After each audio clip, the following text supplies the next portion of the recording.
भगवान बुद्ध की वाणी। प्रकाशक स्वामी ब्रह्म स्थानंद, अध्यक्ष रामकृष्ण मठ, नागपुर। प्रस्तावना प्रथम संस्करण।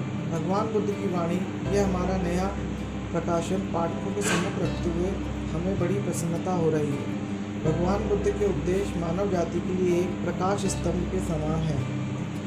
उनके उपदेशों से मानव मात्र को नया आलोक प्राप्त होता है। 4 आर्य सत्य, पंचशील, अष्टांग मार्ग, ध्यान, करुणा, सेवा इत्यादि के संबंध में उनके जो सारगर्भ वचन हैं, उनसे जीवन उन्नत बनाने के लिए सभी को मार्गदर्शन मिलता है। रामकृष्ण मठ मद्रास द्वारा प्रकाशित 10 स्पेक द बुद्धा इसमें अंग्रेजी पुस्तक का प्रस्तुत पुस्तक अनुवाद है। हमें विश्वास है इस प्रकाशन से पाठकों को विशेष लाभ प्राप्त होगा। 1 अगस्त 1978 प्रकाशन। अनुक्रमणिका। बुद्ध भगवान के संबंध में स्वामी विवेकानंद के उद्धार। 4 आर्य सत्य, पंचशील, अष्टांगिक मार्ग, बुद्ध की आज्ञाएं, पूर्ण कर्म, 3 चेतावनियां, सारनाथ में प्रथम प्रवचन, धर्म चक्र प्रवर्तन, करुणा, मनन, ध्यान और विशुद्धि, अज्ञात शास्त्र, मन, स्व, बुराई, अच्छाई और कष्ट, भिक्षु, उपदेश, स्फुट। भगवान बुद्ध की वाणी। बुद्धं शरणं गच्छामि, धम्मं शरणं गच्छामि, संघं शरणं गच्छामि। मैं बुद्ध की शरण में जाता हूँ, मैं धर्म की शरण में जाता हूँ, मैं संघ की शरण में जाता हूँ। स्तुति। हे अनंत जीवन, हे परम मृत्यु, मैं तुम्हारी शरण में आया हूँ। तुम्हारी अग्नि से मुझे अपने निर्वापित दीप को जलाने दो। मेरे भ्रू पर अपनी महिमा चिन्हित करके तुम मेरी लज्जा को सर्वदा के लिए मिटा सकते हो। तुम्हारे चरण रूपांतरणकारी अग्नि है जो मेरी होठ को स्वर्ण बना देगी। मेरे भीतर की सारी क्लौस आग से भस्मीभूत हो जाए और भ्रम जाल विदीर्ण हो उठे। भगवान बुद्ध देव का जन्म राजा शुद्धोधन और माया देवी के पुत्र के रूप में कपिलवस्तु के समीप लुम्बिनी में हुआ था। उनका नाम सिद्धार्थ रखा गया, जिसका अर्थ है वह है जिसने अपना उद्देश्य पूर्ण कर लिया है। उनके पिता ने शिशु राजकुमार को देखने के लिए एक विद्वान ब्राह्मण ऋषि को आमंत्रित किया और उसे देखते ही ऋषि ने भविष्यवाणी की। अलौकिक लक्षणों से ये ज्ञात होता है कि नवजात शिशु सारे संसार को मुक्ति प्रदान करेगा, किंतु ऋषि ने राजा को ये चेतावनी भी दी कि अगर बालक किसी समय रोगी, वृद्ध या मृतक को देखेगा तो वह संसार को त्याग भी कर सकता है। राजा इस सुनकर अत्यंत चिंतित हो गए।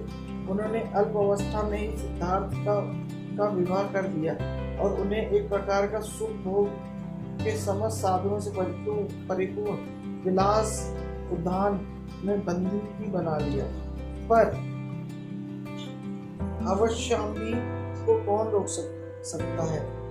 जिस प्रकार जंजीरों में बंधा हाथी जंगलों में घूमने के लिए व्याघ्र हो उठता है, उसी प्रकार राजकुमार भी संसार को देखने के लिए आतुर हो उठे।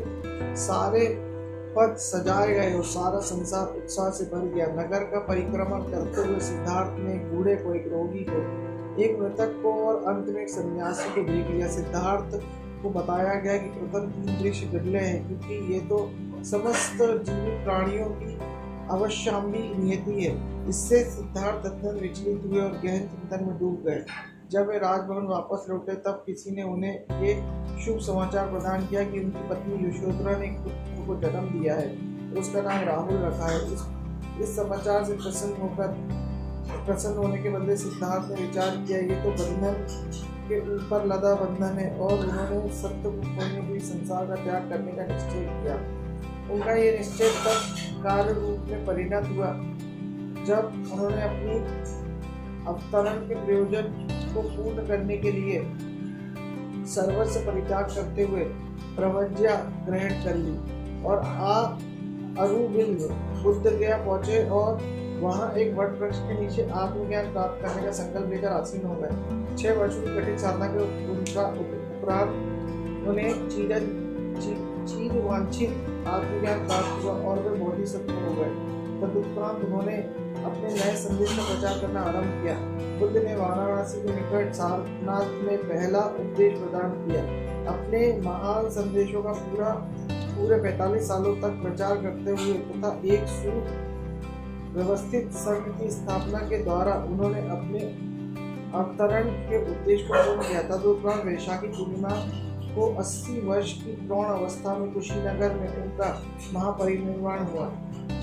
यह दिन त्रिगुना पुनीत माना जाता है क्योंकि इसी दिन वे उत्पन्न हुए थे तथा इसी दिन उन्होंने बहुत प्राप्त किया था।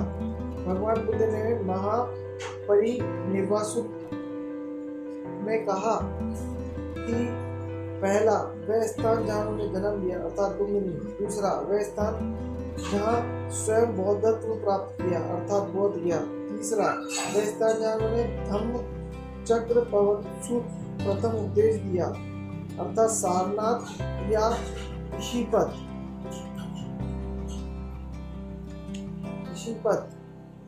सारनाथ या ऋषिपद, और चौथा वह स्थान जहाँ उन्होंने महापरिनिर्वाण ग्रहण किया अर्थात कुशीनगर। ये ऐसे स्थान हैं जो धार्मिक प्रेरणा और प्रायश्चित की भावना का संचार करते हैं तथा उन लोगों के लिए तीर्थ है जो उन पर विश्वास करते हैं। यद्यपि हम प्रकट रूप में बौद्ध नहीं है तथापि हम बुद्ध को के 10 अवतारों में से एक मानते हैं। महात्मा गांधी के अनुसार बुद्ध के उपदेशों का प्रमुख भाग आज हिंदू धर्म का एक अपरिहार्य अंग बन गया है। गौतम ने हिंदू धर्म में जो महान सुधार किए वे विरत होना या उसके विपरीत कार्य करना आज हिंदू भारत के लिए असंभव है।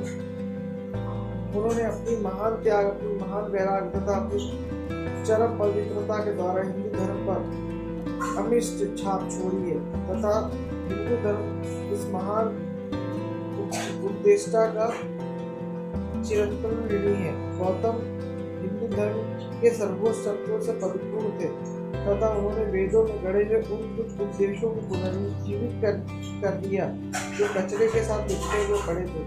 वह केवल एशिया की ज्योति ही नहीं थे अपितु सारे संसार की ज्योति थे। मानवता के आध्यात्मिक एवं सांस्कृतिक उद्यान के लिए उनका अवधान महान तथा अपरिमेय है। उनके जीवन एवं उपदेशों ने लक्ष लोगों के दैनंदिन जीवन तथा चिंतन को प्रभावित किया है। हमारी प्रार्थना है कि प्रेम और करुणा के मूर्तिमान विग्रह भगवान बुद्ध अपनी कृपा वर्षा हम सब पर करें। भगवान बुद्ध के संबंध में स्वामी विवेकानंद के उद्गार निष्कर्ष के रूप में मैं तुम लोगों को एक ऐसे व्यक्ति के संबंध में बातें बताना चाहता हूँ जिसने कर्मयोग के उपदेश को यथार्थ रूप से व्यवहार में उतारा। वह व्यक्ति है बुद्ध। वही एक ऐसे अद्वितीय पुरुष है जिन्होंने इसे पूर्णतः व्यवहार में उतारा। बुद्ध के अतिरिक्त संसार में जितने पैगंबर हुए वे ब्रह्मा व बाह्य कारणों से प्रेरित होकर निष्काम कर्म की ओर बढ़े, पर बुद्ध आहेतु कार्य करने वाले आदर्श कर्मयोगी और मानवता का इतिहास उन्होंने ऐसे महान पुरुष के रूप में प्रदर्शित करता है जितना महान इस धरती पर और कभी पैदा नहीं हुआ। वे अतुलनीय है। उनके समान हृदय और मस्तिष्क का समन्वय करने वाला कोई दूसरा नहीं। उनमें आत्मशक्ति का जितना प्रकाशन हुआ उतना और कभी किसी में नहीं हुआ। बौद्ध धर्म ऐतिहासिक दृष्टि से सबसे महत्वपूर्ण धर्म है, पर हाँ ऐतिहासिक दृष्टि से, दार्शनिक दृष्टि से नहीं, क्योंकि वह संसार में घटित होने वाला बृहत्तम धार्मिक आंदोलन था। मानव समाज पर फूट पड़ने वाली विराटतम आध्यात्मिक लहर। 4 आर्य सत्य। दुख हुआ, दुख का कारण है, दुख का निदान है। वह मार्ग है जिसमें दुख का निदान होता है। पंचशील। हत्या न करने का धर्मादेश ग्रहण करो, चोरी न करने का धर्मादेश ग्रहण करो, व्यभिचार न करने का धर्मादेश ग्रहण करो, असत्य न बोलने का धर्मादेश ग्रहण करो, मद्यपान न करने का धर्मादेश ग्रहण करो। अष्टांगी मार्ग। सम्यक दृष्टि, अंधविश्वास या भ्रम से रहित, सम्यक संकल्प, उच्च तथा बुद्धियुक्त, सम्यक वचन, नम्र, विमुक्त, सत्यनिष्ठ, सम्यक कर्मांति, शांतिपूर्ण, निष्ठापूर्ण, पवित्र, सम्यक आजीव, किसी भी प्राणी को आघात न होना, सम्यक व्यायाम, आत्म प्रशिक्षण एवं आत्मनिर्भर हेतु, सम्यक स्मृति, सक्रिय सचेत मन, सम्यक समाधि, जीवन की यथार्थता पर गहन ध्यान, बुद्ध की आज्ञा है। हत्या ना कर, चोरी ना कर, व्यभिचार ना कर, झूठ मत बोल, निंदा ना कर, कर्कश ना बोल, व्यर्थ बात मत कर, दूसरों की संपत्ति का लोभ ना कर, घृणा ना कर, सम्यक रूप से विचार कर, पूर्ण कर्म, सत्पात्र को दान कर, नैतिकता के नियमों का पालन कर, शुभ विचारों का अभ्यास और विकास कर, दूसरों की सेवा और देखभाल कर, माता पिता और बड़ों का सम्मान कर और उनकी शुश्रूषा कर, अपने पूर्ण का भाग दूसरों को दे, दूसरों के द्वारा दिए गए पूर्ण को स्वीकार कर, सम्यकता के संबंध में श्रवण कर, सम्यकता के सिद्धांत पर विचार कर, अपनी त्रुटियों का सुधार कर। 3 चेतावनियां। क्या तुमने संसार में कभी 80, 90 या 100 वर्ष के बूढ़े जराजीव तिकोने, छप्पर के समान टेढ़े झुके हुए, लाठी का सहारा लिए लड़खड़ाते पांव वाले, शिथिल, बहुत युवावस्था से रहित, टूटे दांत वाले, सफेद या छितरे बाल वाले या गंजे, झुर्रीदार या सूजे अंग वाले पुरुष या स्त्री को नहीं देखा? और क्या तुम्हारे मन में ये विचार कभी नहीं उठा कि तुम्हारा भी क्षय होगा और तुम इससे बच नहीं सकते? दूसरी, क्या तुमने संसार में कभी ऐसे पुरुष या स्त्री को नहीं देखा जो रुग्ण, व्यधिग्रस्त और अत्यंत अस्वस्थ हो, जो अपनी ही विष्ठा में लिपटा और जिसे कुछ लोग उठाते तथा कुछ लोग खाट पर सुलाते हो? और क्या तुम्हारे मन में विचार कभी नहीं उठा कि तुम भी रुग्ण हो सकते हो, तुम इससे बच नहीं सकते?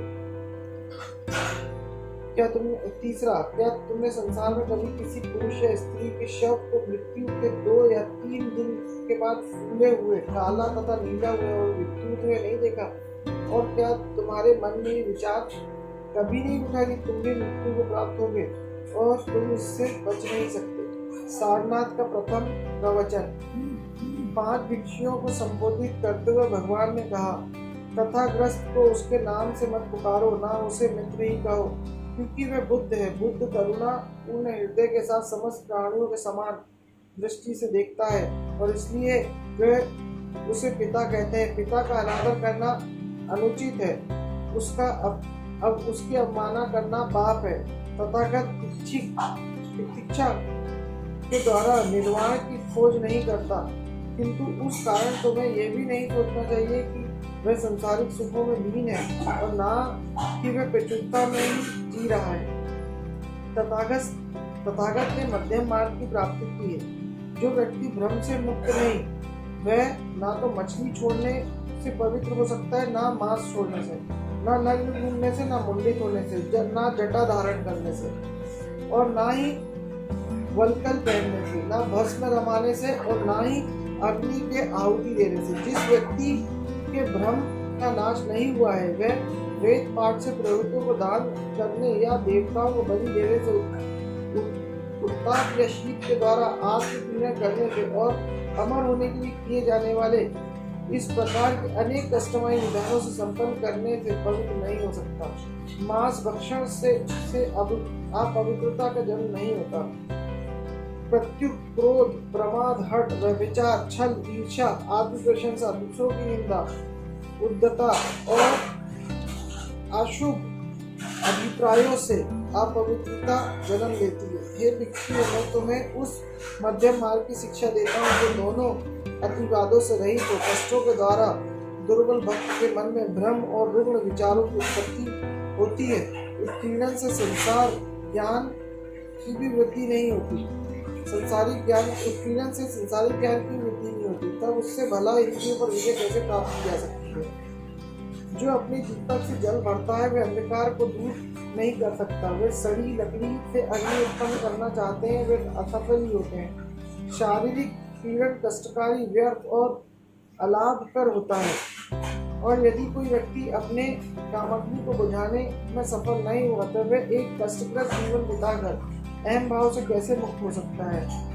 जब तक अहम भाव बना हुआ है तब तक उसमें संसारिक या पारलौकिक सुखों की वासना विद्यमान है, तब तक उसका शरीर पीड़न व्यर्थ है। परंतु जिससे अहम भाव नष्ट हो गया वह काम से मुक्त होता है। ऐसा व्यक्ति ना तो संसारिक सुखों की कामना करता है, न स्वर्गीय सुखों, तथा अपनी प्राकृतिक आवश्यकताओं की संतुष्टि के लिए वह अपवित्र नहीं होता। उसे शरीर की आवश्यकता के अनुरूप खाने और पीने दो। कमल के चारों ओर जो जल भरा होता है, किंतु उसकी पत्तियां नहीं गिरती। इसके विपरीत सब प्रकार की इंद्र पर्यता करने वाली होती है। इंद्रिय पर व्यक्ति अपने आवेगों का दास होता है और सुखेच्छा पतनकारी और प्राकृत होती है, किंतु जीवन की अनिवार्य आवश्यकताओं की संतुष्टि करना पाप नहीं है। शरीर को स्वस्थ बनाए रखना कर्तव्य है, अन्यथा हम विवेक की दीप को जलाकर और अपने मन को सशक्त और शुद्ध नहीं रख सकेंगे। हे भिक्षुओं, यही मध्य मार्ग है और दोनों अतिवादों से रहित है। तथागत ने अत्यंत स्नेहपूर्वक अपने शिष्यों से संलाप लिया। उन्होंने शिष्यों की त्रुटियों के प्रति करुणा प्रकट करते हुए अपने प्रयासों की निष्फलता की ओर संकेत किया। शास्त्र के प्रेरक उपदेशों के उत्ताप से शिष्यों के हृदयों को जड़ीभूत करने वाली दुष्कामनाओं की हिमशिला विगलित की गई। धर्मचक्र परिवर्तन। भगवान तथागत ने सारनाथ में सद्धर्म के चक्र का प्रवर्तन किया और 5 भिक्षुओं के समक्ष अमरता के द्वारा अनावृत करते हुए तथा निर्वाण के आनंद को प्रदर्शित करते हुए उपदेश देना प्रारंभ किया। और जब भगवान ने अपना प्रवचन प्रारंभ किया तो संपूर्ण विश्व आनंद से पुलकित हो उठा। बुद्ध ने कहा, विशुद्धाचार ये नियम ही चक्रदंड है। इन चक्रदंडों के समान दीर्घता ही न्याय है, विवेक ही लौह वलय है, विनम्रता ही चिंतनशीलता है। वह नाभिक है जिनमें सत्य की अटल धुरी जमी हुई है। वह जो दुख के अस्तित्व, दुख के कारण, दुख के निदान और मुक्ति गामी आर्य अष्टांगिक मार्ग को सम्यक प्रज्ञा से जानता है, वह 4 आर्य सत्यों को हृदय जंगम कर लेता है। ऐसा व्यक्ति सम्यक पथ पर विचरण करता है। सम्यक दृष्टि उसके पथ को प्रकाशित करने वाली मशाल होगी। सम्यक उद्देश्य उसके पथ दर्शक होंगे। सम्यक वचन पथ में निर्वाण करने के लिए उसके आश्रय स्थल होंगे। उसकी पथ गति सीधी होगी, क्योंकि वह सम्यक आचार है। जीविका उपार्जन की विधि ही उसका अनुरंजन होगी। प्रयत्न उसके चरण होंगे। सम्यक विचार उसकी सांस होगा और शांति और पद चिन्हों का अनुसरण करेगी। फिर भगवान ने अहंकार की अस्थिरता की व्याख्या की। जो कुछ भी उत्पन्न हुआ है वह फिर लीन होगा। अहम भाव के संबंध में सारी चिंता निष्फल है। अहंकार तो मृग तृष्णा के समान है और इससे संबंधित सारे मन संताप क्षणिक है। वह तो इस सपने में के समान विलीन हो जाएंगे जो जागने पर टूट जाता है। जो जाग गया वह भय से मुक्त है, वह बुद्ध बन गया। वह अपनी सारी चिंता, अपनी महत्वाकांक्षा और अपने दुखों की भी निस्सारता को जानता है। वह सुखी है जिसने स्वार्थ परायणता को जीत लिया। वह सुखी है जिसने शांति प्राप्त कर ली। वह सुखी है जिसने सत्य को पा लिया। सत्य आर और मधुर है। सत्य तुम्हें अशुभ से मुक्त कर सकता है। संसार में सत्य के अतिरिक्त कोई भी दूसरा मुक्ति दाता नहीं। सत्य पर आस्था रखो, भले ही तुम उसकी धारणा न कर सको, भले ही तुम उसकी मधुरता को कटु समझो, भले ही तुम पहले इससे विमुख हो जाओ। सत्य पर दृढ़ आस्था रखो। सत्य जैसा है वह वैसे ही सर्वोत्कृष्ट है। कोई इससे परिवर्तन नहीं ला सकता, कोई इसमें परिवर्तन नहीं ला सकता, ना कोई इसमें सुधार कर सकता है। सत्य पर आस्था रखो और उसको जीवन में उतारो। त्रुटियां विषमगामी बनाती हैं, भ्रमों की वृद्धि उत्पन्न होती है। ये भ्रम तीखी सुरा के समान प्रमत्त करते हैं, परंतु वे शीघ्र ही विलीन हो जाते हैं और तुम्हें रूप और बरसात से मुक्त कर देते हैं। आत्मभाव एक ज्वर है। आत्मभाव एक क्षणिक अदृश्य है, एक सपना है, किंतु सत्य पूर्ण होता है। सत्य उदात्त होता है। सत्य चिरंतन होता है। सत्य के अतिरिक्त अमरता कहीं नहीं होती, क्योंकि सत्य ही सर्वकालिक होता है। अगर व्यक्ति अकेला हो और सत्य का अनुगमन करने का संकल्प करे तो वह दुर्बल हो सकता है और विचलित होकर फिर अपने पुराने रास्ते पर चल सकता है। इसलिए तुम लोग साथ साथ खड़े हो, एक दूसरे की सहायता करो और एक दूसरे के प्रयासों को सशक्त करो। तुम लोग परस्पर भाइयों के समान प्रेम में एक पवित्रता में और एक सत्य के लिए उद्यम में एक बनो। संसार के सभी भागों में सत्य का प्रसार और सद्धर्म का प्रचार करो, ताकि अंत में समस्त प्राणी धर्मराज के नागरिक हो जाए, दुखों से निवृत्त होने के लिए पवित्र जीवन बिताए। करुणा। उससे कहो कि मैं किसी प्रतिदान की आशा नहीं करता, ना ही मैं स्वर्ग में पुनर्जन्म चाहता हूँ, परंतु मैं मनुष्य के कल्याण की खोज करता हूँ। इन लोगों को वापस लाना चाहता हूँ जो पथ विचलित हो गए हैं। उन लोगों को आलोकित करना चाहता हूँ जो भ्रम की दिशा में जी रहे हैं। संसार में समस्त पीड़ा और समस्त दुख को निकालना चाहता हूँ। मैं स्वयं के कल्याण के लिए विश्व के हित साधना का प्रयास नहीं करता।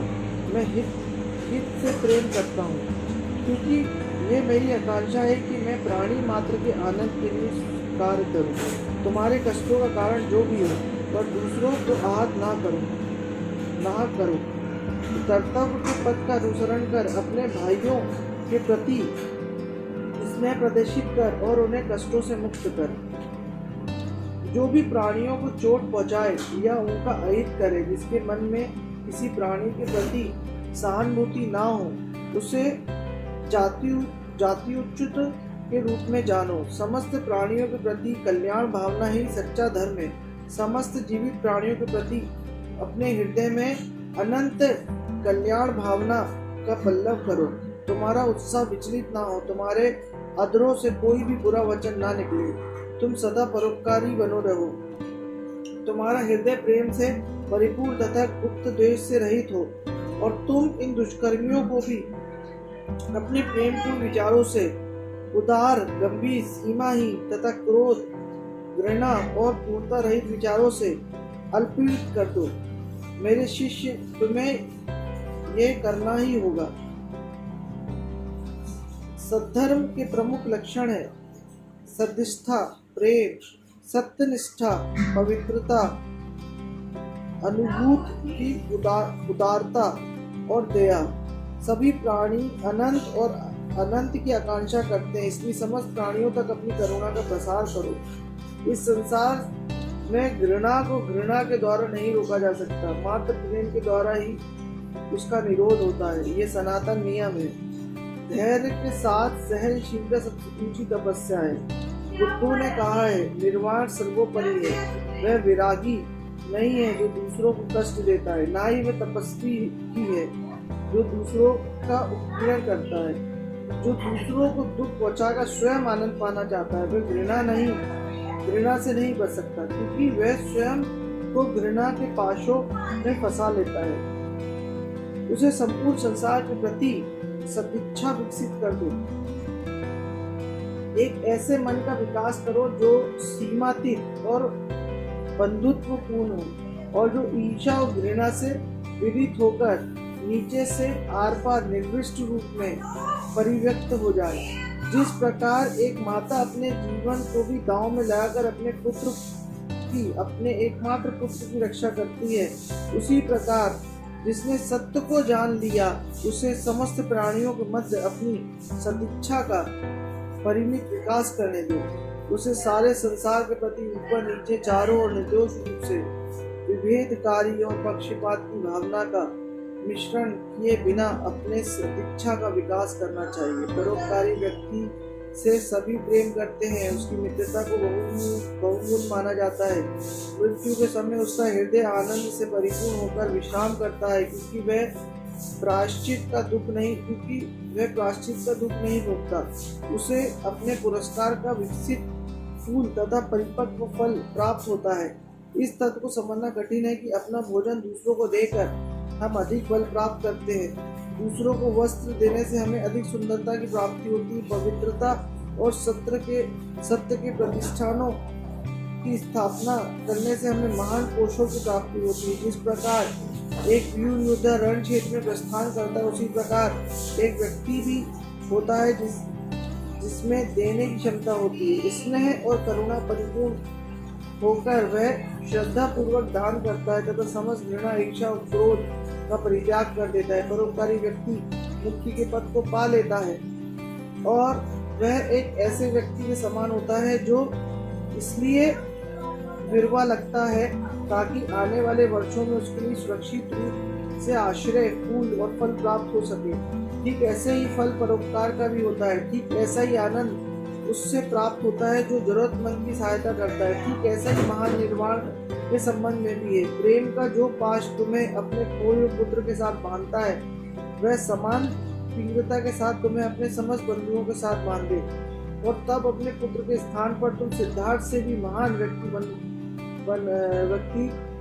व्यक्ति प्राप्त करोगे। तुम बुद्ध को, सत्य के उपदेष्टा को, धर्म के प्रचारक को, धर्म को प्राप्त करोगे, और निर्वाण की प्रशांति तुम्हारे हृदय में प्रविष्ट होगी। दयालुता के कार्यों के निरंतर संपादन से अमृत तक पहुंचा जा सकता है। करुणा और परोपकार के द्वारा पूर्णता की उपलब्धि होती है। सबसे बड़ी आवश्यकता स्नेह पूर्वक हृदय की है। मनन, ध्यान एवं वृद्धि। शिष्य ने कहा, हे प्रभु, मुझे मनन का उपदेश दीजिए ताकि मैं स्वयं को उसमें लगा सकूं और मेरा मन पवित्र भूमि के स्वर्गलोक में प्रविष्ट हो सके। बुद्ध ने कहा, 5 प्रकार के मनन होते हैं। पहला मनन प्रेम का मनन है। जिसके अंतर्गत तुम्हें अपने हृदय को एक प्रकार से समर्पित कर लेना चाहिए कि तुम समस्त प्राणियों की समृद्धि और कल्याण का सामना करोगे, कि तुम समस्त प्राणियों की समृद्धि और कल्याण की कामना करोगे, और जिससे तुम्हारे शत्रुओं के लिए सुख की कामना समाहित हो। दूसरा मनन करुणा का मनन है, जिससे तुम समस्त उत्पादियों प्राणियों की पीड़ाओं का विचार करके दुखों और चिंताओं की स्पष्ट कल्पना के साथ इस प्रकार करते रहो कि तुम्हारी आत्मा में उनके लिए गहन करुणा का संचार हो जाए।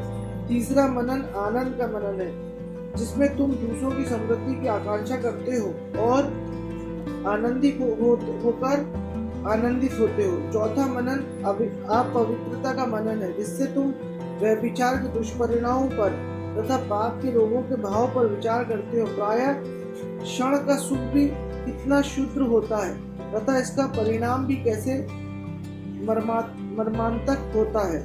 पांचवा मनन प्रशांति का मनन है, जिसमें तुम प्रेम और घृणा, आतंक और उत्पीड़न, धन और दरिद्रता के ऊपर उठ जाते हो और स्वयं अपने भाग्य पर तटस्थ प्रशांति और पूर्ण धैर्य पर विचार करते हो। प्रश्न, किन ध्यानों की सहायता से मनुष्य अभिक अलौकिक शक्तियों तक पहुंचता है?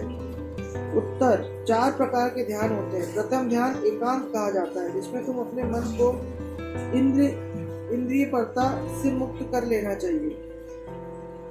द्वितीय ध्यान आनंद और उल्लास से परिपूर्ण मनन की स्थिरता है। तृतीय ध्यान आध्यात्मिक विषयों से आनंद की उपलब्धि करना है।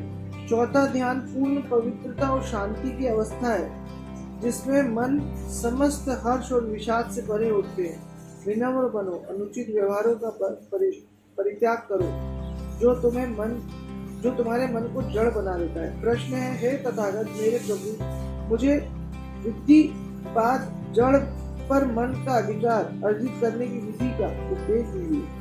तथागत ने कहा, 4 प्रकार की साधनाओं से विधि जड़ पर आत्मा का अधिकार प्राप्त किया जा सकता है। दुर्गुणों को पनपने मत दो। जो दुर्गुणों से उत्पन्न हो गए उन्हें दूर करो। जो दुर्गुण उत्पन्न हो गए उन्हें दूर करो। उस अच्छाई को उत्पन्न करो जो अब तक नहीं है। निष्ठापूर्ण खोजो और दृढ़ता के साथ अपनी खोज में लगे रहो। अज्ञात शास्ता। और तथागत ने आनंद अपने प्रमुख शिष्य से कहा, आनंद सभाओं के भिन्न भिन्न प्रकार होते हैं, जैसे भद्रजनों की, ब्राह्मणों की, गृहस्थों की, भिक्षुओं की तथा अन्य लोगों की सभा सब भी जब भी मैं किसी सभा में प्रवेश करता हूँ तो मैं वहाँ बैठने से पहले स्वयं को श्रोताओं के रंग में रंग लेता हूँ और अपनी वाणी से उनकी वाणी के समान बना लेता हूँ और अपनी वाणी को उनकी वाणी के समान बना लेता हूँ। तदुपरांत मैं धार्मिक प्रवचन के द्वारा अपने उद्देश्यों को देता हूँ, स्फूर्त करता और हर्षित करता हूँ। मेरा मत सागर के समान है तथा उसमें भी ऐसे ही 8 विलक्षण गुण है। मेरा मत और सागर दोनों क्रमशः गहरे होते हैं। परिवर्तन के मध्य भी दोनों अपना वैशिष्ट बनाए रखते हैं। मृत शरीरों को दोनों सूखी धरती पर निकाल फेंकते हैं। मृत शरीरों को दोनों सूखी धरती पर निकाल फेंकते हैं। जिस प्रकार बड़ी नदियां सागर में गिरकर अपने नाम का परित्याग कर देती है, तदुपरांत महासागर के रूप में जानी जाती है, उसी प्रकार सभी जातियों के लोग जब अपने कुल का परित्याग कर संघ में प्रविष्ट होते हैं तब वे भाई बन जाते हैं और शाक्त मुनि के रूप में जाने जाते हैं। सागर सभी नदियों और बादलों में होने वाली वर्षा का लक्ष्य है, पर ना तो कभी भरकर झलकता है ना कभी खाली होता है। इसी प्रकार धर्म भी कोटि कोटि मनुष्यों द्वारा स्वीकार किया जाता है, पर ना तो वह कभी बढ़ता है और ना ही घटता है। जिस प्रकार महासागर का केवल एक ही स्वाद नमक का ही स्वाद होता है, उसी प्रकार मेरे मत का केवल एक ही श्वास है और वह मुक्ति का श्वास है। सागर और धर्म दोनों रत्नों, मोतियों और मणिकों से परिपूर्ण होते हैं और दोनों में महानतम प्राणियों का निवास होता है। मेरा मत पवित्र है तथा इसमें सब और असब, धनी और निधन के बीच में कोई भेदभाव नहीं है। मेरा मत जल के समान है जो बिना भेदभाव के सब कुछ परिमार्जित करता है। मेरा मत अग्नि के समान है जो स्वर्ग और पृथ्वी तथा बड़े और छोटे के बीच विद्यमान समस्त वस्तुओं को उद्धरस्त कर लेता है। मेरा मत स्वर्ग के समान है क्योंकि उसमें स्थान है, वहाँ पुरुष और स्त्री, लड़का और लड़की, शक्तिमान और निर्बल सभी के स्वागत के लिए पर्याप्त स्थान है। पर जब मैं बोलता हूँ तो तब वे मुझे नहीं पहचानते और कहते हैं ये कौन हो सकता है जो इस प्रकार बोलता है, ये मनुष्य या भगवान। फिर धार्मिक प्रवचन के द्वारा उन्हें सीख दे, स्फूर्त कर और प्रशेद कर मैं अंतर्निहित हो जाता हूँ, पर मेरे अंतर्निहित होने पर भी मुझे पहचान ना पाते। निंदा ना करना, घात ना करना, मूलभूत उपदेशों में वास करना, भोजन की मात्रा जानना, एकांतवास चित्त में योग में लगाना, ये बुद्धों की सीख है। बुद्ध का शिष्य तृष्णाओं के नाश में आनंदित होता है। उदार सहनशीलता धैर्य तथागत का परिधान है। परोपकार तथा प्राणी मात्र के प्रति प्रेम तथागत का निवास है। सद्धर्म के सूक्ष्म अर्थों की धारणा के साथ ही उसके विशिष्ट अनुप्रयोग का ज्ञान तथागत का आसन है। मन सभी प्रवृत्तियों का अगुवा है। मन समस्त इंद्रियों की शक्तियों से उत्कृष्ट है। सभी सापेक्ष विचार मन में ही पैदा होते हैं। मन सभी संप्रदायों का आत्मगामी है। इस भौतिक विश्व की समस्त की अपेक्षा मन सबसे सूक्ष्म है। समस्त विषय की चेतना मन में उत्पन्न होती है। यदि कोई शुद्ध मन से बोलता है या काम करता है तो आनंद उसकी छाया के समान उसका अनुसरण करता है। दूसरे मुझसे घृणा करते हैं, अविश्वसनीय समझते हैं, मेरे बारे में गलतफहमी होती है या मुझे धोखा दिया जाता है। जो इस प्रकार के विचारों का पोषण अपने मन में करता है वह उन कारणों से मुक्त नहीं हो सकता जो उस पर अपना विध्वंसात्मक प्रभाव डालते हैं। जिसने स्वयं पर अधिकार प्राप्त कर लिया वस्तुतः उस व्यक्ति से भी महान विजेता है, जिसने यद्यपि स्वयं से 1000 गुना अधिक शक्तिशाली 1000 शस्त्रों को पराजित कर दिया है, पर जो अपनी इंद्रियों का दास बना हुआ है, जिसका मन बाहरी सौंदर्य और वैभवों की खोज में भटकता है, जो अपनी इंद्रियों पर स्वामी के समान नियंत्रण रखने में समर्थ नहीं है, वो अशुद्ध भोजन खाता है, जो आलसी व नैतिक साहस में हीन है, उस व्यक्ति को अज्ञान और दुख ठीक वैसे ही अभिभूत कर लेते हैं जैसे आंधी सूखे वृक्ष को तहस नहस कर देती है। जिस प्रकार वर्षा की बूंदें उस घर को टपकती है जिस प्रकार वर्षा की बूंदें उस घर में टपकती है जिसका छप्पर ठीक नहीं होता, उसी प्रकार आसक्ति, घृणा और विनम्र विभ्रम उस मन में प्रवेश करता है जो आत्मनिष्ठ ध्यान से विरत होता है, जिसका मन काम में लिप्त नहीं, जो घृणा से प्रभावित नहीं है, जिसमें शत्रु और अशुभ दोनों का परित्याग किया गया है। ऐसे जागरूक व्यक्ति को कोई भय नहीं होता। जो हृदय अज्ञात के पथ पर अनुगमन करता है वह व्यक्ति को उसके सबसे घृणित और कट्टर शत्रु की अपेक्षा अधिक हानि पहुंचाता है। जिस प्रकार तीर बनाने वाले तीर को सीधा करता है, तीर बनाने वाला तीर को सीधा करता है, ठीक वैसे ही विवेकी व्यक्ति अस्थिर, चंचल, विपक्षित और दुर्नियंत्रित मन को सीधा कर लेता है। मन का वारण कठिन होता है, वे अत्यंत सूक्ष्म, त्वरित और आकर्षित स्थान पर तुरंत दौड़ जाने वाला है। ऐसे मन का नियंत्रण करना उत्तम है।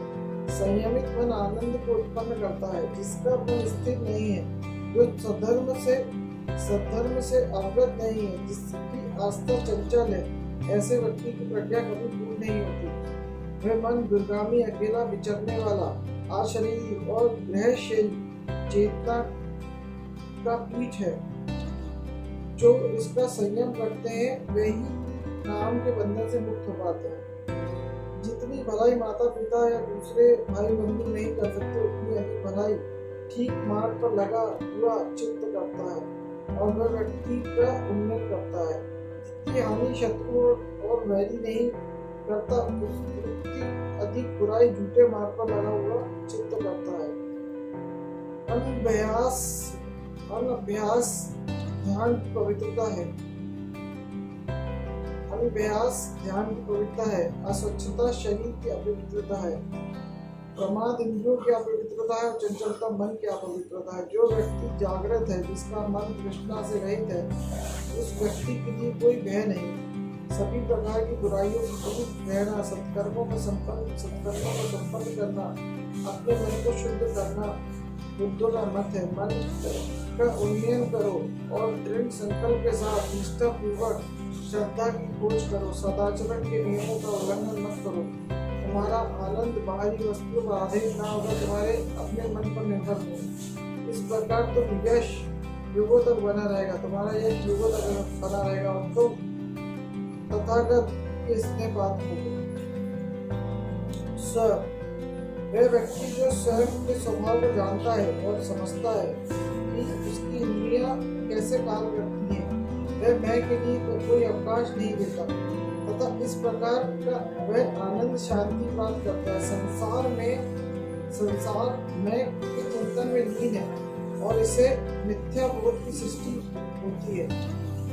कुछ कहते हैं कि मैं मृत्यु के बाद बचा रहता है, कुछ कहते हैं मैं मृत्यु के बाद ही बचा रहता है, कुछ कहते हैं वह नष्ट हो जाता है। ये दोनों गलत हैं तथा इसकी भूल अत्यंत घातक है, क्योंकि यदि मैं को नाशवान कहें तब तो जिन फलों की प्राप्ति के लिए वह चेष्टारत है वह भी नष्ट हो जाएंगे और कुछ समय बाद कोई भावी जीवन भी नहीं रहेगा।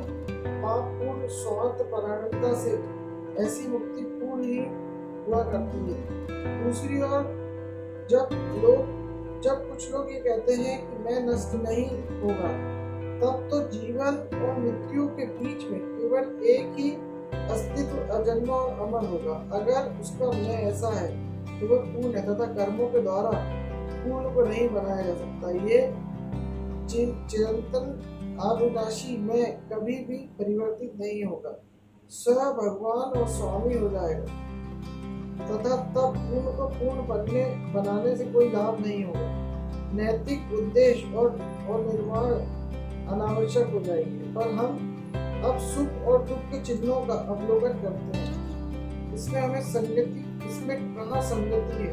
यदि हमारे कार्यों को करने वाला मैं नहीं है तो मैं की सत्ता ही नहीं है। कार्य के पीछे कोई कर्ता नहीं है, जानने के पीछे कोई ज्ञाता नहीं है, जानने के पीछे कोई भगवान नहीं है।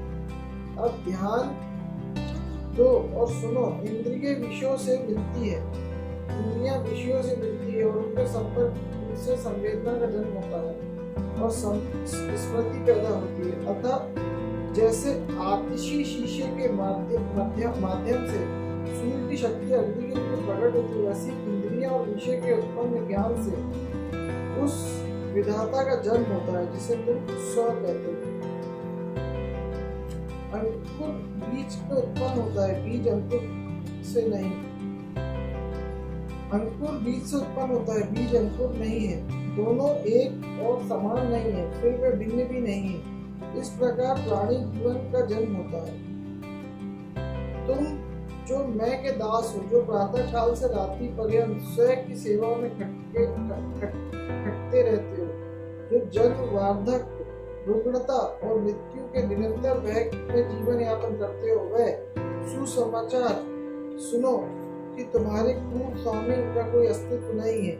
स्व एक त्रुटि, एक भ्रांति और एक स्वप्न है। अपनी आंखें खोलो और जागो, वस्तुओं को उनके यथार्थ रूप में देखो, इससे तुम्हें सुख मिलेगा। जो व्यक्ति जागृत है वह दुस्वप्न से भयभीत नहीं होगा। जिसने रस्सी की प्रकृति को जान लिया वह सांप के समान प्रतीत होती थी। जिसने रस्सी की प्रकृति को जान लिया है, जो सांप के समान प्रतीत होती थी, वह कांपना बंद कर देगा। जिसने जान लिया मैं की सत्ता नहीं है, उसका सारा काम भाव और अहंकार को इच्छाएं जाती रहेंगी। पूर्व जन्मों से प्राप्त वस्तुओं से लगाव, लोलुपता और इंद्र शक्ति दुख के संसार की असारता के कारण है। अपनी स्वार्थ परायणता की जकड़ने वाली प्रवृत्ति का समर्पण कर दो और तब तुम्हें मन की पाप रही शांति स्थिति की उपलब्धि होगी, जिसमें पूर्ण प्रशांति, कल्याण और विवेक विद्यमान है। अगर कोई जानता है कि स्वप्रिय है तो उसे अपनी सुरक्षा भली भांति करनी चाहिए। विवेकी व्यक्ति को तीनों पहर सतर्क रहना चाहिए। स्व की शरण स्व है, क्योंकि उसके अतिरिक्त और कौन शरण हो सकता है।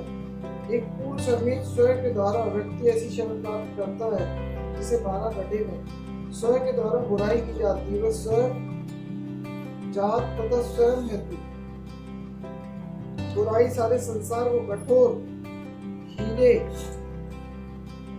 के समान खींचती है। स्वयं के द्वारा बुराई की जाती है, स्वयं के द्वारा ही भ्रष्ट होता है, स्वयं के द्वारा ही बुराइयों से बचा जाता है, स्वयं के द्वारा ही व्यक्ति पवित्र होता है। स्व परिपवित्रता और अपवित्रता निर्भर है। कोई दूसरे को पवित्र नहीं कर सकता, कोई दूसरे को पवित्र नहीं कर सकता। बुराई, अच्छाई और कष्ट। बुद्ध ने कहा, मेरे मित्रों बुराई क्या है? मेरे मित्रों हत्या बुराई है, जो भी बुराई है, काम वासना से होना बुराई है, झूठ बोलना बुराई, निंदा बुरा है, गाली देना बुरा है, मिथ्या कथन बुरा है, ईर्ष्या बुरी है, घृणा बुरी है, मिथ्या का पालन बुरा है। मित्रों ये सारी वस्तुएं बुरी है। और मेरे मित्रों बुराइयों की जड़ क्या है? इच्छा ही बुराई की जड़ है, द्वेष ही बुराई की जड़ है, काम ही बुराई की जड़ है, सभी चीजें बुराई की जड़ है। ये सभी चीजें बुराई की जड़ है। बुरे कार्य को अधूरा छोड़ देना उत्तम है, क्योंकि एक कर्म इस जन्म के बाद व्यक्तियों को पीड़ित करता है। सत्कर्म को पूरा किया जाना अच्छा है, जिसको करने के बाद उन्हें पछतावा नहीं करना पड़ता। बुराई के बारे में हल्के ढंग से सोचते मत करो कि मेरे समीप ही नहीं आएगी। घड़ा भी बूंद से भर जाता है। इसी प्रकार मूर्ख व्यक्ति में थोड़ा करके खुद ही बुराई से भर लेता है। इस प्रकार राक्षसों और अधिक संपत्ति से मुक्त व्यापारी खतरनाक रास्ते पर जाना छोड़ देता है। इस प्रकार कम राक्षसों और अधिक संपत्ति से युक्त व्यापारी, जिस प्रकार कम रक्षकों और अधिक संपत्ति से युक्त व्यापारी करता है।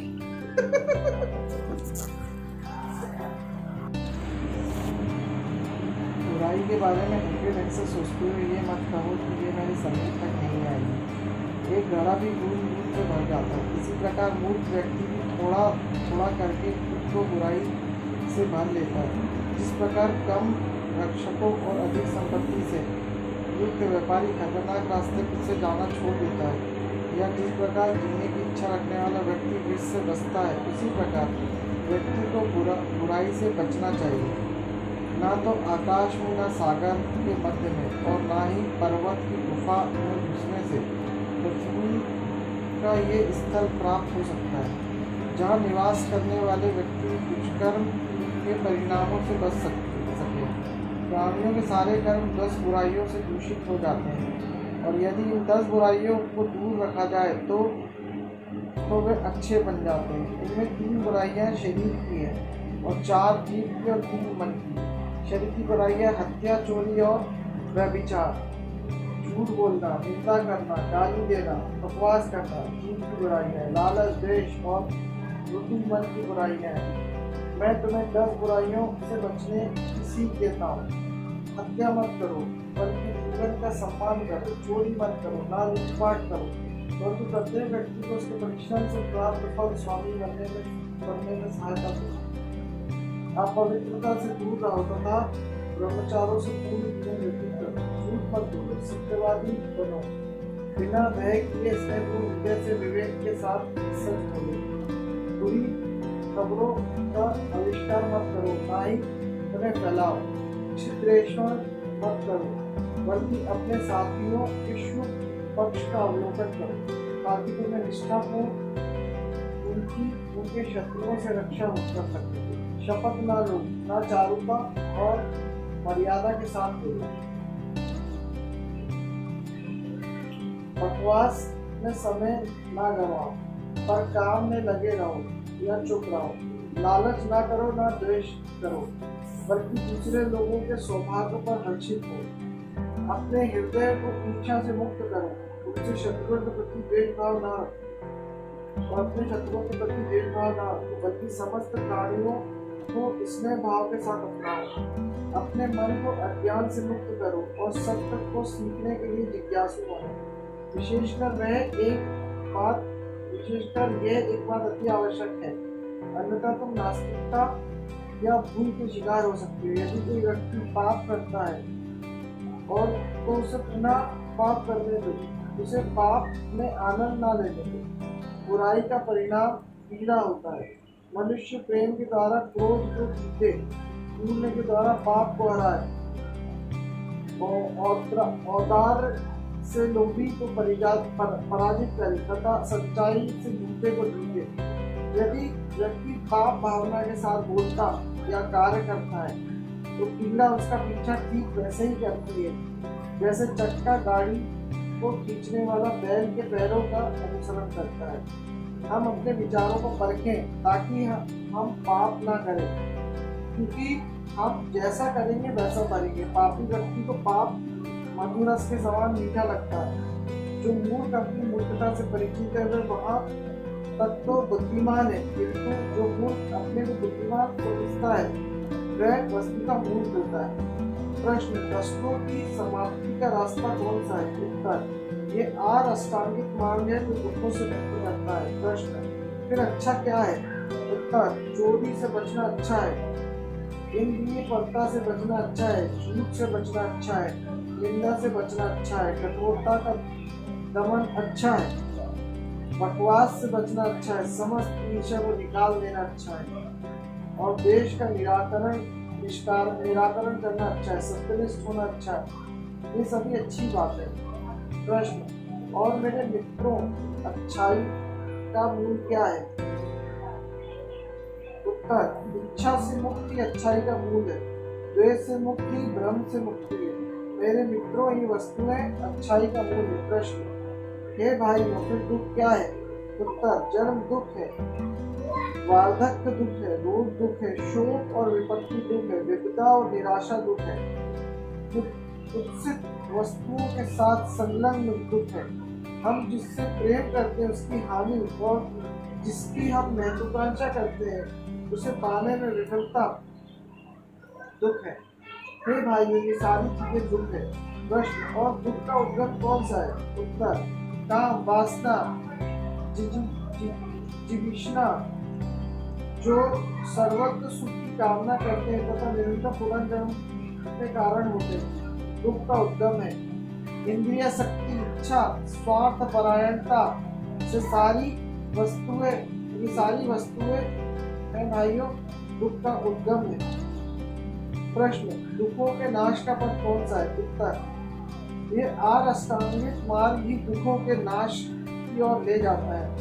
मित्रों, जहाँ तक एक सदाचारी युवक इस प्रकार दुख के उद्गम को और दुख की मुक्ति के मार्ग को समझता है और अमूल रूप से वासना का उच्छेद करता है, क्रोध का निग्रह करता है, मैं हूँ इस झूठे दर्प का विनाश करता है और बुद्धत्व को प्राप्त करता है, वह इसी जीवन में समस्त दुखों का अंत कर देता है। भिक्षु, इस जीवन में जिसने पाप और पुण्य दोनों का परित्याग कर दिया, जो पवित्र है, जो इस संसार में विवेक युक्त होकर रहता है, वही वास्तविक रूप से भिक्षु कहा जाता है। झूठ बोलने वाला अनुशासनहीन व्यक्ति सिर मुड़ाने से तपस्वी नहीं बन जाता। जो कामना और लोभ से भरा हुआ आता है, वो भला तपस्वी कैसे हो सकता है? जिसने छोटी बड़ी दोनों प्रकार की बुराइयों का दमन कर दिया, उसे ही तपस्वी कहा जा सकता है, क्योंकि उसने सभी बुराइयों को पराजित कर दिया।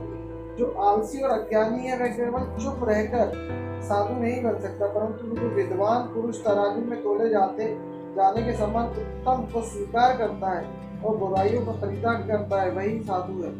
इसलिए कोई भी व्यक्ति मात्र इस हेतु भिक्षु नहीं बन जाता कि वह दूसरों से भिक्षा मांगता है। औपचारिक क्रियाओं को संपन्न करने वाला व्यक्ति वास्तविक रूप से भिक्षु नहीं बनता। भिक्षु, जब तक तूने तृष्णाओं को समाप्त नहीं किया है, तब तक तू संतुष्ट मत हो। पाप भावना की समाप्ति की सबसे बड़ा धर्म है। हे भिक्षु, इसलिए तू अपने प्रकाश को इस प्रकार विकसित कर कि संसार का परित्याग कर। जब तूने अपना सारा जीवन धर्म और धार्मिक अनुशासन में लगाया है, तो तुझे शील के नियमों का अनुगमन करना चाहिए तथा तुझे अपने गुरुओं और बड़ों के प्रति सम्मान पूर्वक, स्नेह पूर्वक सेवा परायण होना चाहिए। जो श्रमण स्त्री को स्त्री की दृष्टि से देखता है या उसका स्त्री रूप में स्पर्श करता है, वह अपनी प्रतिज्ञा भंग करती है, उसने अपनी प्रतिज्ञा भंग कर दी है और वह शाक्यमुनि बुद्ध का शिष्य नहीं रह गया। हे भिक्षु, यदि अंतोगत्वा तुझे स्त्री के साथ बातचीत करनी ही पड़े तो स्वच्छ हृदय से कर और स्वयं विचार कर कि मैं एक श्रमण के रूप में इस पापपूर्ण संसार में कमल की उस निष्कलंक पंखुड़ी के समान जीवन यापन करूंगा, जो उस पंख में लिप्त नहीं होती जिसमें वे विकसित होती है।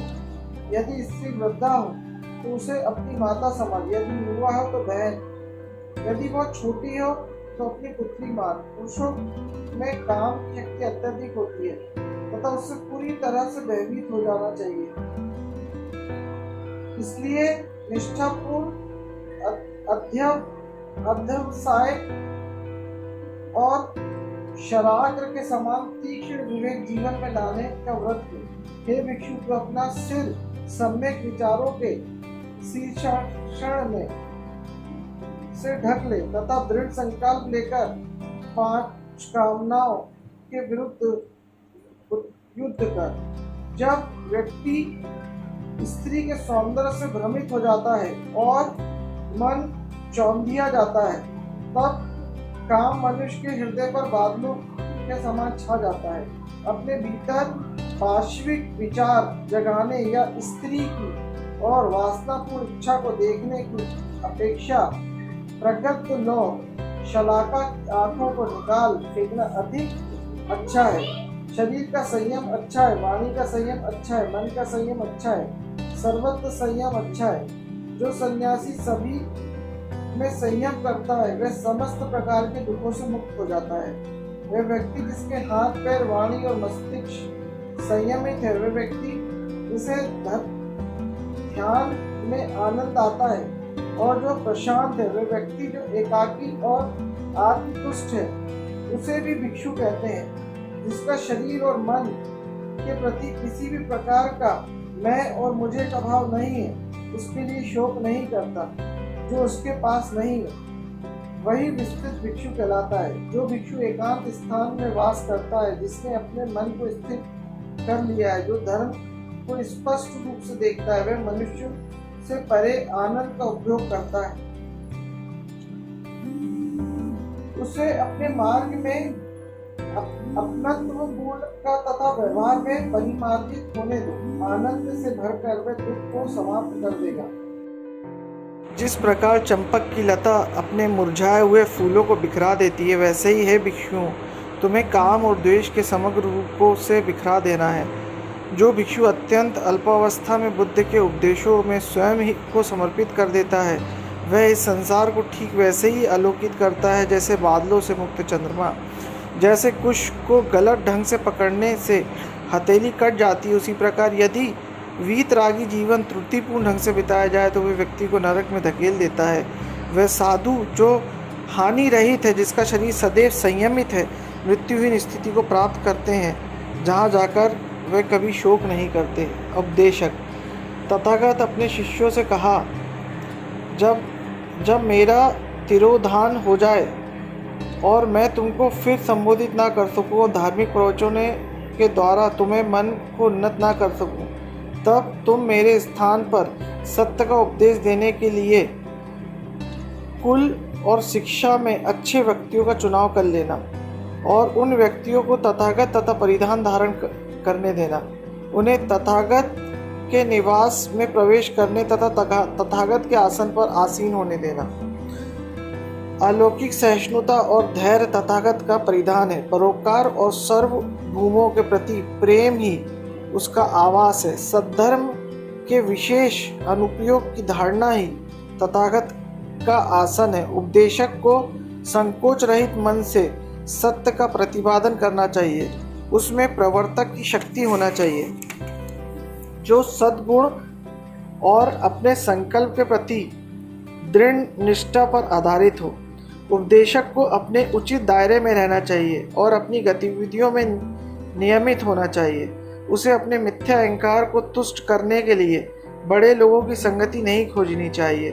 उसे ऐसे व्यक्तियों की संगति भी नहीं करनी चाहिए जो छिछोरे और अनैतिक हैं। प्रलोभन से घिरने पर उसे निरंतर बुद्ध का चिंतन करना चाहिए और वह विजयी होगा। जो भी सद्धर्म श्रवण करने के लिए आए, उपदेशक उनका उदारता से स्वागत करे तथा उसके प्रवचन आत्मसुध से रहित हो।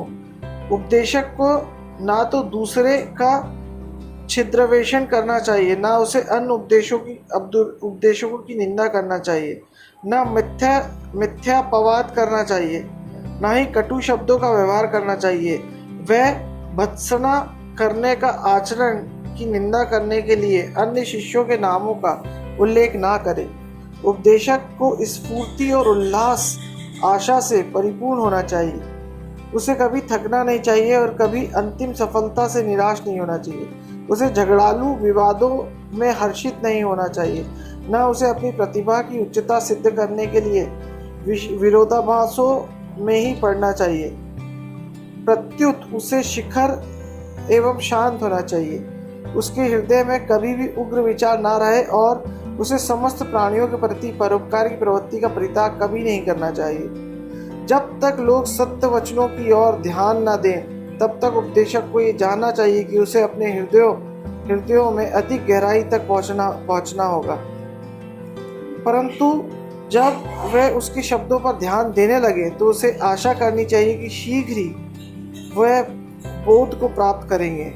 वह भद्रवंशीय शिक्षित जनों, तुम लोगों जिन्हों तथागत के वचनों का प्रचार करने का व्रत लिया है, तुम्हारे हाथों से मैं महाभाग सत्य के सद्धर्म को हस्तांतरित करते, सौंपते और समाविष्ट करते हैं। सत्य और सद्धर्म को ग्रहण करो, इसे रक्षित करो, इसे पढ़ो और पुनः पढ़ो, इसकी था लो, इसे प्रकाशित करो तथा विश्व के सभी भागों के समस्त प्राणियों में इसका प्रचार करो। तथागत लोभी नहीं है और ना संकीर्ण मन वाला है।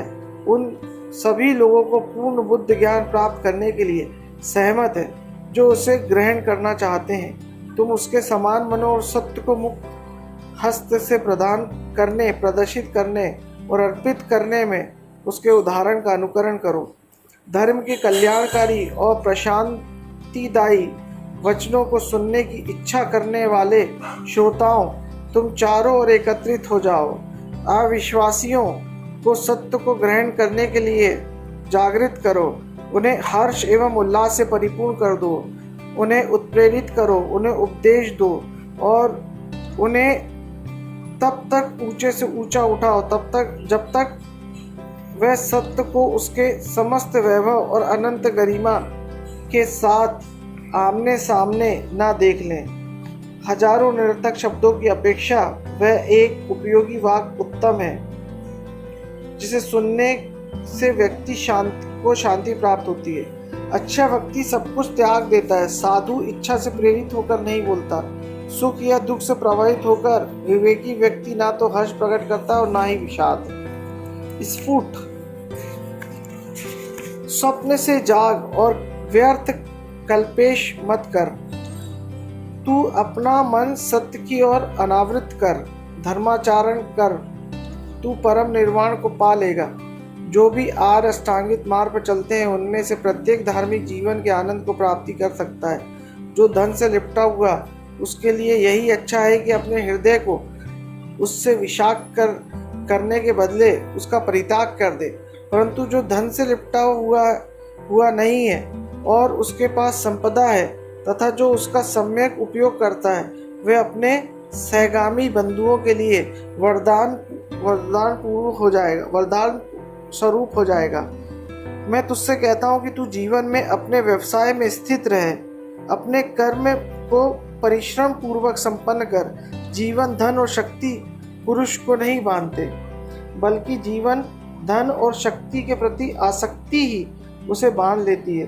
तथागत के धर्म के लिए व्यक्ति का अनिकेत होना या संसार में विरत होना तब तक आवश्यक नहीं जब तक स्वयं वह ऐसा करने की प्रेरणा नहीं पाता, परंतु तथागत के धर्म के लिए यह आवश्यक है कि प्रत्येक व्यक्ति स्वयं के भ्रम से मुक्त हो जाए, अपने हृदय का परिमार्जन करे, सुख के प्रति अपनी तृष्णा का परित्याग करे और सदाचरण का जीवन व्यतीत करे।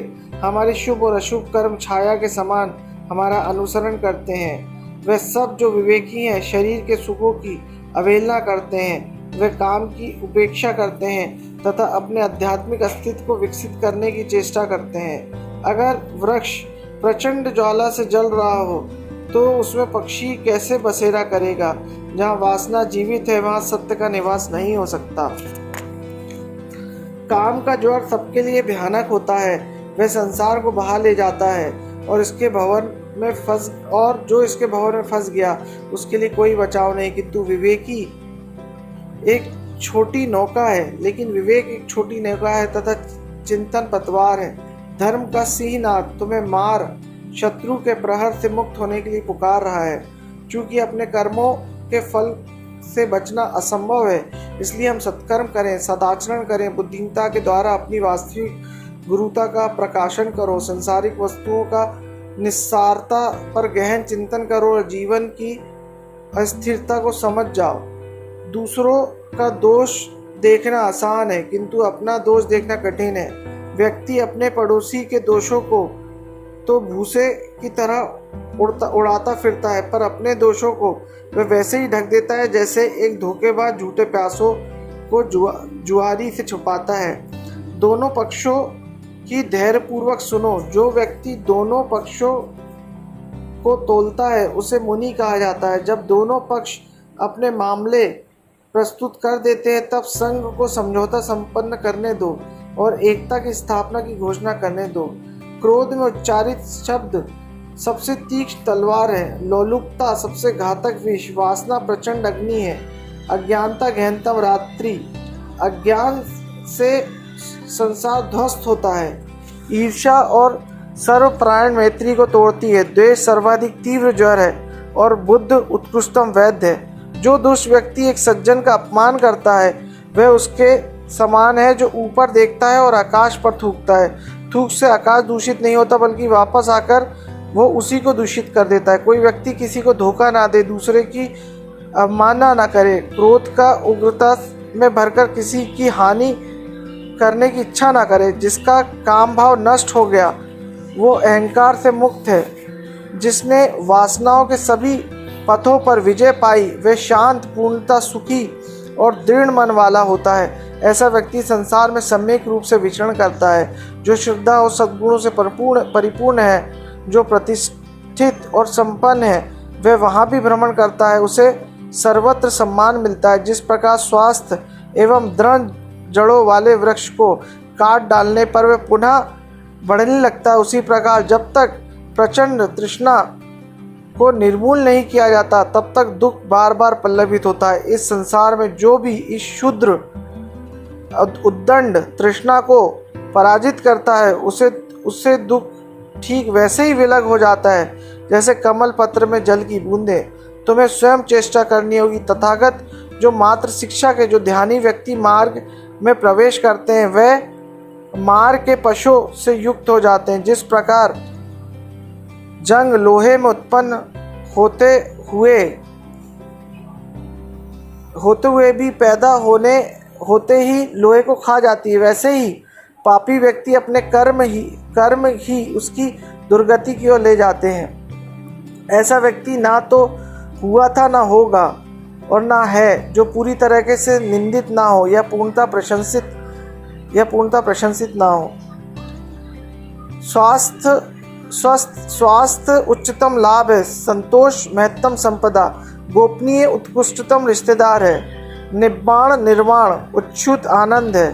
विजय से द्वेष उत्पन्न होता है, पराजित दुखपूर्ण जीवन व्यतीत करते हैं। विजय और पराजय का त्याग करने पर ही सुखपूर्ण शांत जीवन बिताया जा सकता है। काम के समान कोई अग्नि नहीं तथा द्वेष के समान कोई अपराध नहीं, शरीर के समान कोई व्याधि नहीं और शांत निर्वाण से ऊंचा कोई आनंद नहीं। जीवन के बहुत से घरों ने मुझे रोका, उसे खोजते हुए जिसने खड़ा किया। इन इंद्रियों के दुखपूर्ण कैदखानों को मेरा अनवरत संघर्ष वेदनापूर्ण था। पर अब तू जो इस आश्रय का निर्माता है, मैं तुझे जानता हूँ। तू फिर कभी नहीं उठाएगा पीड़ा की इन दीवारों को, ना ही छलावों की जड़ों के वृक्षों को उगाएगा, न मिट्टी पर नए बेड़े ही लगाएगा। तेरा घर टूट चुका है और छप्पर की कमानी टूट गई है। भ्रम ने इसे बनाया था, मैं वहाँ से सुरक्षित गुजरता हूँ मुक्ति पाने के लिए। धन्यवाद।